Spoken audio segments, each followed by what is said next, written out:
Les trésors de Pitchoun de Michel Piquemal.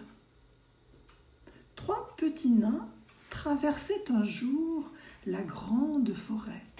Papa, maman et Pitchoun, leur garçon.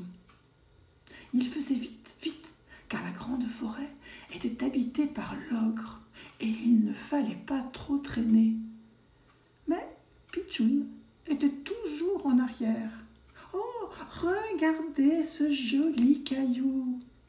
Quel beau silex pointu!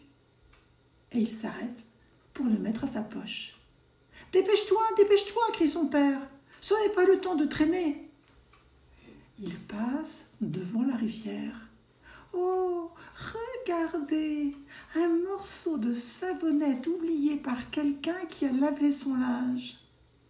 Et il s'arrête pour le mettre à sa poche. Pitchoun est un vrai chasseur de trésors.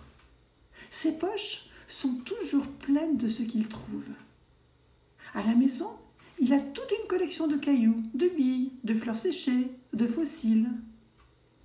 Mais cette fois, son père n'est pas content. « Allez, Pitchoun, je t'ai dit de ne pas traîner. Il faut qu'on sorte de la forêt avant la nuit. »« Oui, je me dépêche. » Mais Pitchoun s'est encore baissé pour mettre à la poche un long morceau de ficelle. Son père n'est vraiment pas content. Il s'arrête pour le gronder. Hélas, il n'en a pas vraiment le temps. Une grosse main le cueille comme un fruit et une autre grosse main velue attrape sans peine Pitchoun et sa mère. Cette fois, ils sont cuits. Les voilà prisonniers de l'ogre.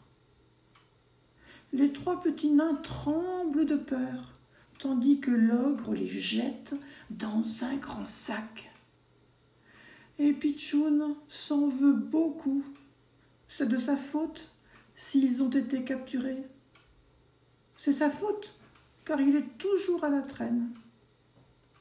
Du fond du sac, son père le gronde même d'une voix coléreuse. « Tu vois ce qui arrive quand on ramasse tout ce qui traîne ?» Mais sa mère le serre dans ses bras pour le consoler.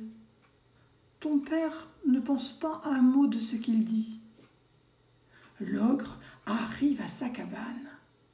Il sort les nains du sac, leur attache les mains dans le dos, puis les enferme dans son garde-manger, une grande cage d'osier. Il va dans la cuisine, allume le feu et prépare des légumes pour les faire cuire aux petits oignons. Brrr, les petits nains tremblent de peur. Mais Pitchoun a une idée. Il dit à son père « Attrape le silex qui est dans ma poche. Je suis sûr qu'il coupe comme un couteau. » Bonne idée, fiston. De ses mains libres, papa attrape le silex et coupe les cordes de maman et de Pitchoun. Puis, c'est son tour d'être délivré. Il faut maintenant sortir de cette grande cage. Papa tire sur un barreau d'osier. Le barreau plie, mais papa n'est pas assez costaud pour le faire casser. Alors, Pitchoun lui montre son bout de ficelle. « On n'a qu'à l'attacher et tirer tous les 3. » Bonne idée, fiston. Tous ensemble, ils tirent sur le barreau qui craque et cède. Puis, en se faisant plus petits encore que des nains, ils réussissent à se glisser hors de la cage.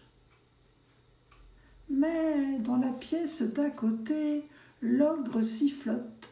Il est content, car il va se faire un bon repas. Maman n'emmène pas large. Dès qu'il aura fini, il va venir nous chercher. Comment faire pour lui échapper? Alors, Pitchoun sort le bout de savon de sa poche.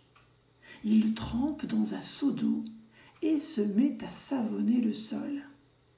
Bonne idée, fiston.